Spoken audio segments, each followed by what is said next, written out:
ఎవరిని అడిగి పెళ్లి నిశ్చయించారు? మీ అంతటి మీరే నిర్ణయాలు తీసుకుంటే నేనొచ్చి తలంచి తాళి కట్టించుకోవాలా?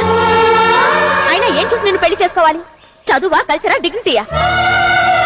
వేలు ముద్ర మాత్రమే వచ్చిన వాడివి నీ వేలు పట్టుకుని 7 అడుగులు ఎలా నడుస్తాననుకున్నా? రేపు నా ఫ్రెండ్స్ అందరికీ నేను పరిచయం చేస్తే వాళ్ళతో ఒక్క ముక్క ఇంగ్లీష్ లో మాట్లాడగలవా? వాళ్ళ ముందు దర్జాగా కూర్చోగలవా?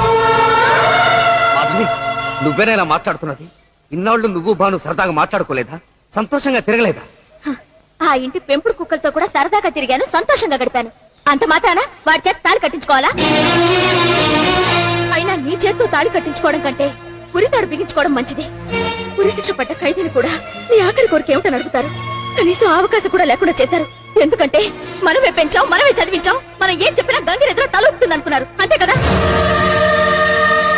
ఇన్నాళ్ళు నువ్వు నాతో సరదాగా తిరగడం, సంతోషంగా మాట్లాడడం చూసి నువ్వు నన్ను ప్రేమిస్తున్నావని అపార్థం చేసుకున్నాను. కానీ కుక్కలతోనూ కోళ్లతోనూ తిరిగినట్టు నాతోనే తిరిగావని తెలుసుకున్నంటే మాత్రం పెళ్లి దాకా రానిచ్చునేవాడిని కాదు. చిన్నప్పటి నుంచి నీ ఆశే నా ఆశ, నీ సంతోషమే నా సంతోషం అనే భ్రాంతిలో బతుకుతూ వచ్చాను. అందుకే ఈ ప్రపంచంలో నీకు ఇష్టం లేనిది ఏది నాకు ఇష్టం లేదు. చివరికి నీకు ఇష్టం లేని నా మీద నాకే ఇష్టం లేదు. నీకు తగ్గ చదువు సంస్కారం ఉన్న వాడిని పెళ్లి చేసుకుని సుఖంగా ఉండు. నాన్నగారి మీద నీకెంత గౌరవం ఉందో నాకు తెలియదు, కానీ ఆయనకు మాత్రం నీ మీద అపారమైన నమ్మకం. ఎవరిని అడిగి పెళ్లి నిశ్చయించారు?